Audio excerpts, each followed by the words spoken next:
사람이고 그 이순자는 이순자 누구냐면 그 육사 교장 딸이에요. 이 사람이 이 육사 교장 딸이랑 결혼을 했는데 그러다 보니까 이순자 위세가 엄청 됐다는 거예요. 뭐 진짜 완전히. 왜냐면 아무리 대통령이고 그래도 다 쿠데타 주력했던 동기 자부 다 부하들이잖아요. 이순자 아버지의 부하들이니까 제자들이니까 진짜 함부로 못하고 휘둘려 다녔다 뭐 이런 얘기도 있고. 그러다 보니까 이제 이 아는 사람이 있어서는 이 하나회가 창립되고 이게 하나회가 조직이 견고해진 거는 본질적으로 이제 전두환이가 주도해가지고 하나회 그 대장을 맡을 정도로 전두환이가 하나회 설립과 운영에 적극적이었다는 거예요. 근데 솔직히 말해서 그럼 왜 그랬을까? 전두환이가 어떤 야심이 있었길래 사실 알고 보면 집에 있어 이순자 바가지 그니까 그거 피하려고 나가야 돼. 아니 어디다가는 모임이 있어. 어? 남들이 달라. 어? 군 동기 모임이 있어. 거기 동지들 나를 그렇게 추앙하고 나를 그렇게 따르고 내가 아이고 그분은 대단한 사람이야. 피식 웃으면서 갔다 와봐 뭐 이렇게 나는 게 아닌가. 그래서 집에 붙어 있지도 않고 밖에 싸돌아다니려고 핑계 대가지고 하나에 해가지고 한 게 아니냐라고 사실 좀 소설을 써봅니다. 네, 근데 내가 왜 그렇게 의심할 수밖에 없냐? 그 이후의 행보를 보니까 이 사람이 그냥 그런 식으로 좀 사실 생각은 딴 데 있는데 어떤 이면 그냥 피곤한 거 싫고 해가지고 하는 건데 어떻게 그러니까 자꾸 휩쓸리는 것 같아요. 남들 하자고 하면 그래 하자 뭐 이런 식으로 그런 것이 없잖아 좀 있는 것 같다 생각이 들더라고요. 그래서 이 사람이 근데 이제 하나회가 진짜 비밀결사 성격을 갖게 된 거는 제가 보기에는 다른 계기였다. 어떤 거? 바로 월남전. 이게 이 대다수 하나회 출신들이 월남전 참전했던 사람들이에요. 예. 물론 이제 뭐 까보면 뭐 아니다 반도 안 된다 뭐 이렇게 얘기하면 할 말이 없네. 그 사람 일찍 조사한 것도 아니고. 근데 이제 전두환하고 노태우 잘 모르겠는데 전두환만큼 이제 그 월남전 참전했다는 거 뭐 유명한 사실이고 거기서 뭐 이상한 짓거리 많이 했다는 소문도 있고. 예. 야 무슨 정공을 부풀려고 월남 페트콘한테서 무기를 사서 제출했다는 뭐 소문이 있는데 그거는 내가 안 봐서 모르겠고. 근데 이제 충분히 그럴 만도 한 사람이에요. 근데 이제 이게 있어요. 중요한 건 아까 말했잖아. 월남전을 이 당시 12.12 쿠데타 주역들이 하나회가 보면서 뼈저리 깨달은 게 이제 대한민국의 이것이 대한민국의 미래라는 걸 많이 깨달은 거예요. 왜냐면 이 월남 당시 돌아간 상황하고 박정희체의 부패한 국가와 사회가 어떻게 돌아가나 비교하면 거의 비슷한 거예요. 그러니까 이대로는 안 된다라는 나름의 내부의 생각이 갈 수도 있었던 거죠. 그러니까 사실 박정희가 죽어서 쿠데타를 했다기보다는 박정희 살아있는 상황에서도 쿠데타를 했을 가능성이 높다 이거예요. 왜냐면 이미 이 박정희 정권은 말기적 상황이 있었다. 뭐 이미 그 영도적이라고 불려지는 잘 알다시피 그 종신 대통령 체제에 이미 돌입해 있는 상태였기 때문에. 그렇죠.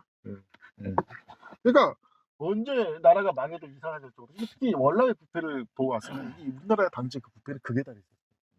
아주 부정 부패가 극에 달해 있었고, 아니 정말로 박정희가 청렴했으면 왜 사람들이 배고프다고 데모를 하겠습니까? 사실은 박정희가 이 자기 집권을 위해서 귀족 세력을 많이 양산했단 말이에요. 부동산 귀족, 재벌 세력. 재벌 세력 이렇게 해가지고 철저하게 노동자를 탄압하고 악제하고, 그래서 전태일이가 뭐 자살했는 거에 따라서 뭐 자살했고 막 그런 것도 다 이런 다 기일한 거고.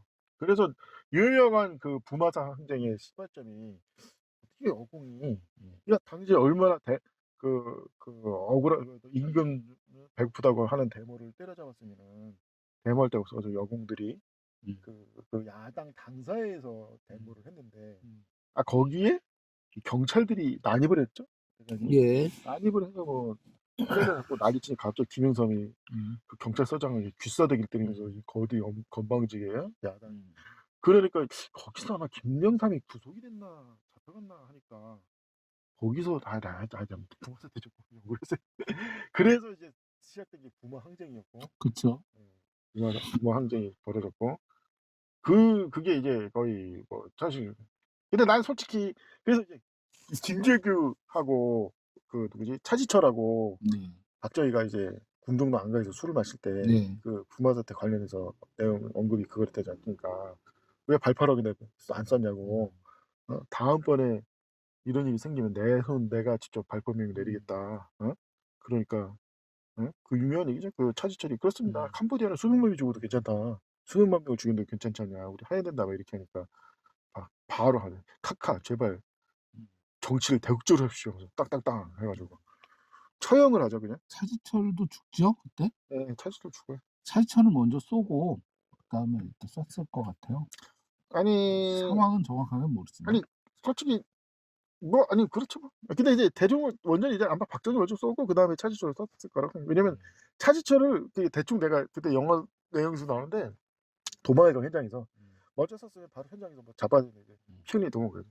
그 박정희 쏘고 차지철 쐈는데 차지철을 쏘는데 이제 제대로 명중 못 시키고 피하고 있는 상황에서 손가락만 잘렸나? 그래가지고 또 도망다니고 있는데 총이 고장 나가지고 총 바꿔서 차지철 맞아 쏘고 다 마무리. 박정희 머리에다 쏴서 마무리잖아. 해가지고 처음에 가슴 쏴다. 그래서 마무리 졌다고 하는데. 에휴, 왜 솔직히 이해는 가. 그때 사람들이 이제 그 여기서 이제 미군이 개입했다라는 뭐 소문이 있지만 내가 본 그게 아니라 누가 봐도 그때 안 죽이면 결국은 둘 중에 하나예요. 사형을 잡혀서 사형당하든지 아니면 국민선이 현장에서 군기처럼 밟혀 죽든지. 그러니까 이게 추하게 죽는 게 차라리 여기서 해결을 본 거지. 왜 그렇게 생각하는 이유는 전에 아마 언급했겠지만 아니 그리고서 차지철이 죽였다 하면은 그 당시에 처음에 사람들 박정희 죽였다 할 때 다 차지철이 쏜 줄 알았대. 하도 얘가 권력을 남용하고 이상한 짓을 많이 해가지고 그래서 뭐 차지철 죽였대 뭐 김재규 죽였다고 해가지고 뭐 그러니까 차지철 죽였는데 내가 현장에서 구원을 못했고 차지철은 현장에서 내가 제거했다 해가지고 그 다음에 내가 대통령 해보면 끝나는 거였는데 사실은. 그렇죠. 그리고 유신헌법도 있겠다 그냥 종신 해가지고 대대로 대통령이 되는 건데. 그러니까 내가 뭐 진정은 순수한 애국자였고 박정희도 존경하고 진짜 나라를 사랑하는 애국자였고.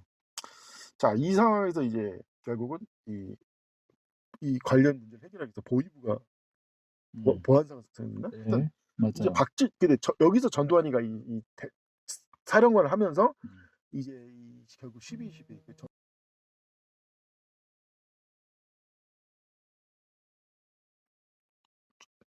전두환 정권이 시작이 되는 거죠. 자, 그렇다면은 그래서 이제 제가 이제 아까 말했지만 12.12가 왜 벌어졌을까? 이 핵심은 사실은 이 사람들이 강조하는 중에 하나가 그 당시 비리가 엄청 많이 제보가 기다렸다는. 그러니까 당시 이제 구군부 그러니까 쉽게 말해서 박정희 일파들 입장에서는 오해 부풀어 있었어요. 어차피 다음 대통령 누가 될 거냐. 그때도 말했지만 누가 되겠어.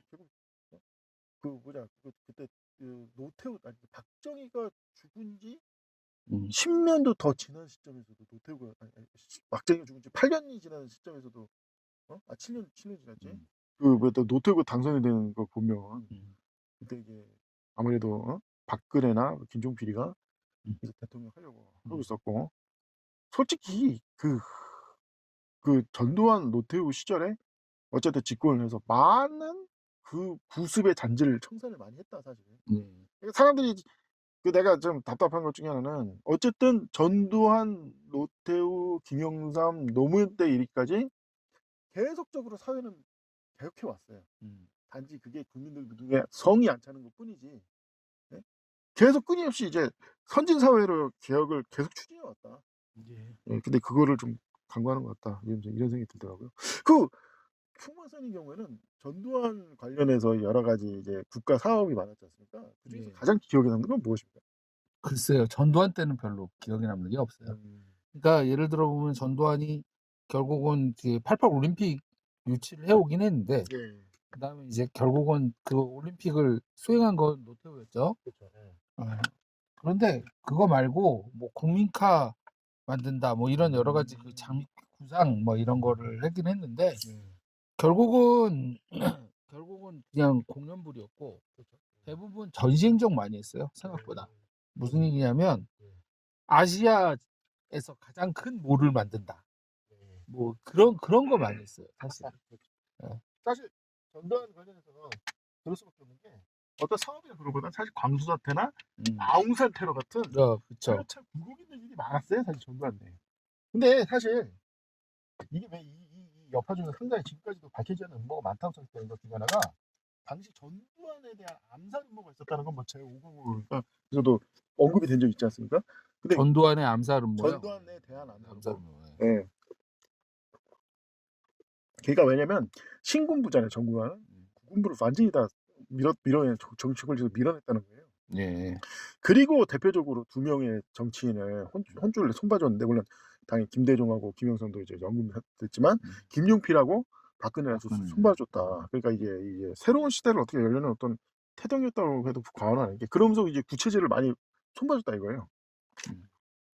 근데 이제 관련해서 아웅산 테러 와 항공기도 2번 떨어지지 않습니까? 칼기 폭파 사고하고 그 칼기 격추 사고하고 그래가지고 아유 참 박정희 시절에 도대체 어떻게 정치를 했는지 모르겠는데 다 이게 연관이 있어요 사실은. 그동안 박정희 시절에 벌어졌던 여러 가지 일과 그리고 특히 핵심은 누구나 이제는 다 아는 사실 핵개발